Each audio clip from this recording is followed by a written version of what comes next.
Hey guys, here in my vault.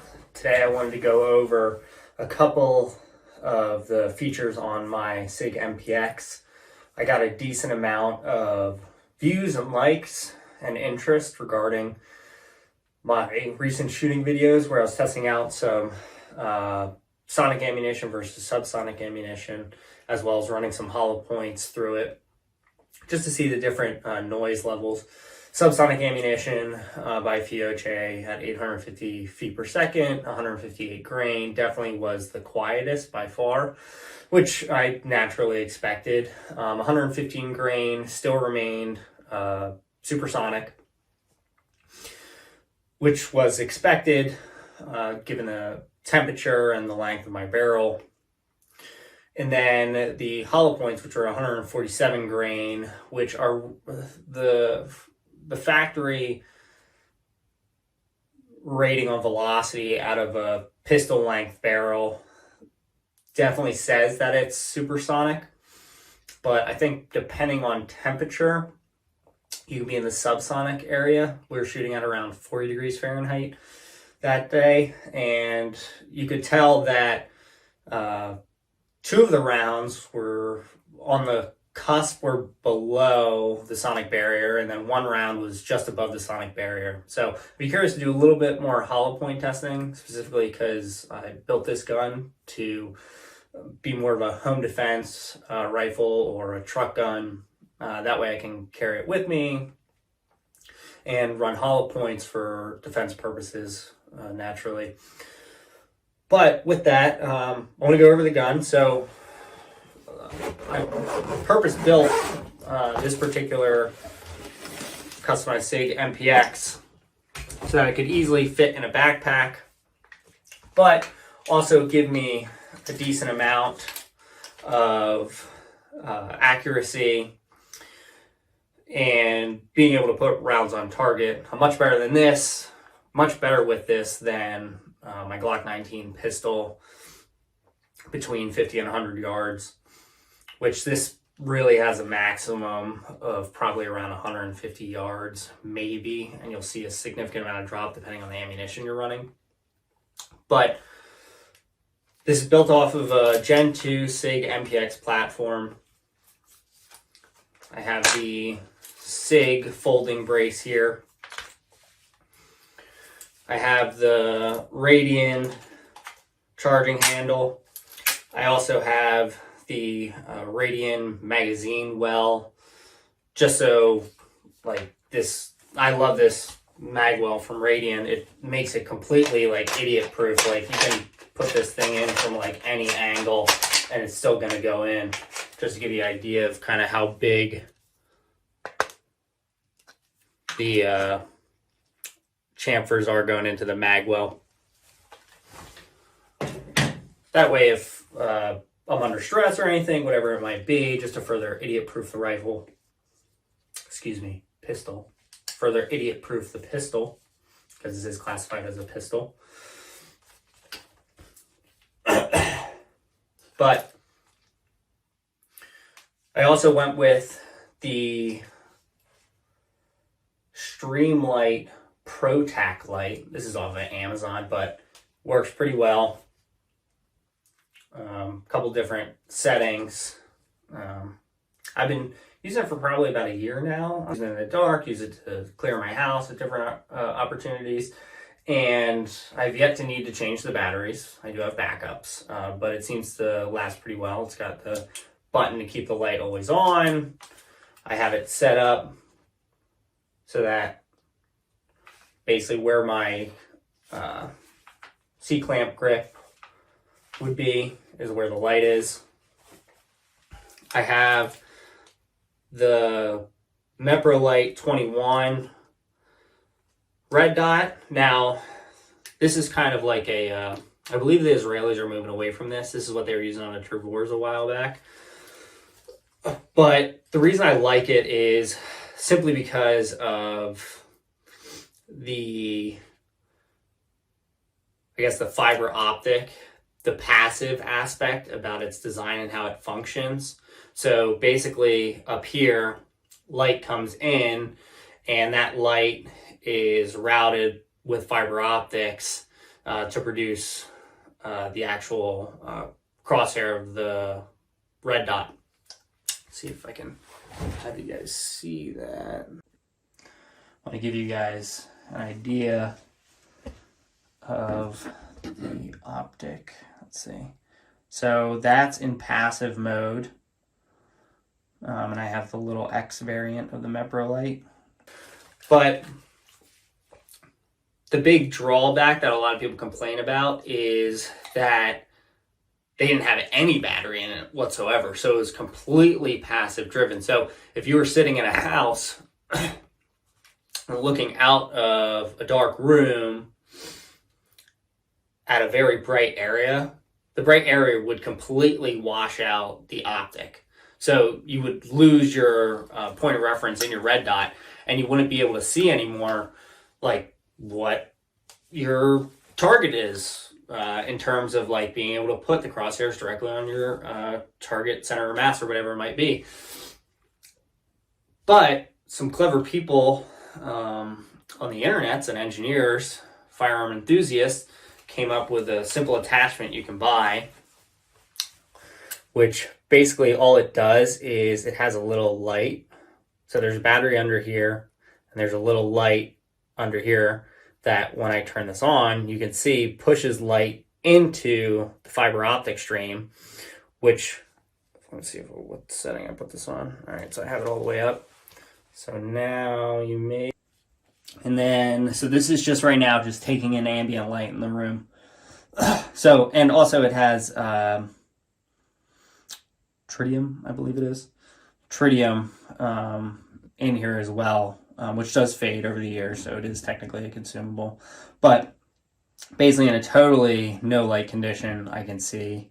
In a partially lit condition, I get something like this, which is very clear if you're actually looking at it as a human. But then if I simply turn on the switch, you can see how much brighter it gets. And it totally eliminates any washout. So works pretty well. I like it. Also got a good deal on this on a Gunbroker. I think it was like $200, so it's pretty good.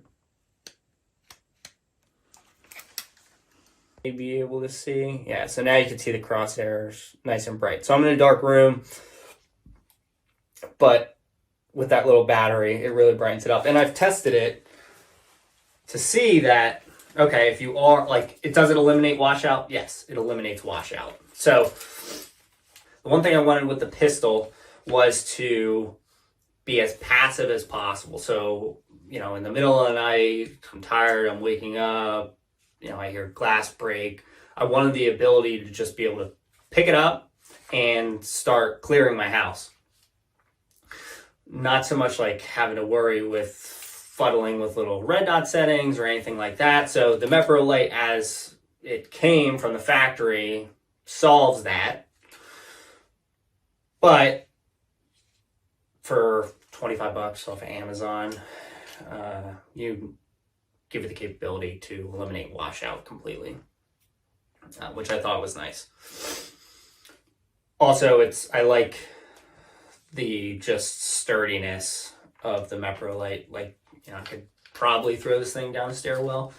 I'm not going to, based off the prices of the Meprolights, but I have pretty good confidence it wouldn't have an issue and it would continue to function. Additionally, I went with, so I wanted to suppress this. So if I'm clearing my house, you know, I don't want to blow out my eardrums of family members or whatever it might be. So I went with a suppressor, which is also part of the reason why I was testing different ammunition, because ideally I would want to run subsonic hollow points in this pistol. So if I'm clearing a room or a house and I do have to use it, I don't want to be concussed and have permanent hearing damage. So that was the reason for going with this. Now, I originally said this was a Gen 2 8-inch version of the MPX. What I ended up doing, though, because I wanted to suppress it, and I went with a Griffin Armament Bushwhacker 46, which is like a universal suppressor. You can get different end caps, things like that. This has a 9mm end cap on it currently. I went with that suppressor because I could suppress a bunch of my other rifles and put it on this with a tri-lug. But the Bushwhacker 46 is pretty long. And if I had the 8-inch barrel on here, that would greatly reduce the length by another 3.5, 4 inches. So, we'd be out to here, and this would definitely not fit in a backpack anymore. So what I ended up doing is got my hands on a 4.5-inch barrel from Sig for their Sig rattlers. And I installed that, replaced the 8-inch barrel in this, installed that, left the 8-inch handguard on there, and then put the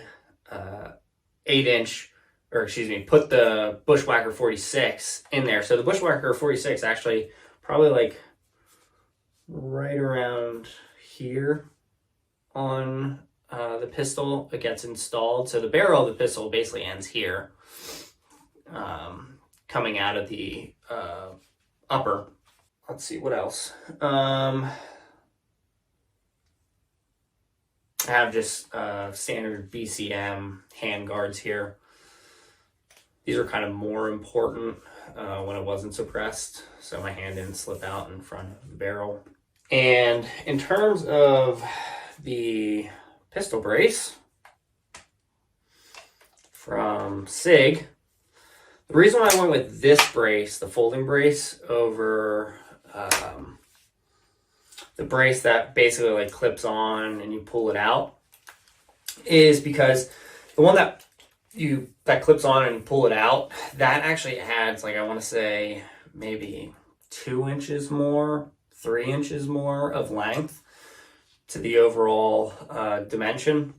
So I went with, and also in the totally pulled out position, that brace isn't as long as this brace. So this allows me to put it in my shoulder pocket pretty well. And I like the length that I'm getting out of it. I feel very comfortable here. As opposed to the other brace, I was like leaning over, and it just kind of made like looking through the red dot a little weird. And granted, it was sleek, it was compact, you just quickly pull it out and you're ready to go. But I just felt that this brace, based off of its length for my body type and the overall sturdiness of it, I felt that this was a better fit for what I was going for. Let's see what else. Oh, additionally, the last addition is I put on the Franklin Armory binary trigger, which, if you're not familiar with the Franklin Armory binary trigger, maybe give it a YouTube. But that's more of a gimmick than anything else. I wouldn't say I would ever use that in any type of real life situation. I would just prefer to be on semi-automatic. Simply because I just want to be more controlled, more precise. I want to make sure that my rounds go where they're supposed to, and not anywhere where they're not supposed to. My goal would just be to protect my family and nothing more, or my property, whatever it might be, or myself. But yeah, that's a basic overview. Also like the Sig MPX, just because they have the nice little clip-on single point sling attachment. I think that's just kind of very easy. But yeah, so just something I put together. It rides the line between the accuracy of a rifle at reasonable distances, at least in my life, without sacrificing capabilities that a Glock 19 that I personally carry, concealed lax. But yeah, so this is my customized Sig MPX. I really enjoy it. It's fun to shoot. Love shooting at suppress with especially with the Fioche 158 grain, 850 feet per second ammo. It's extremely quiet, totally safe for my ears. And it's just enjoyable to go out and plink with in the woods. But yeah, there you go.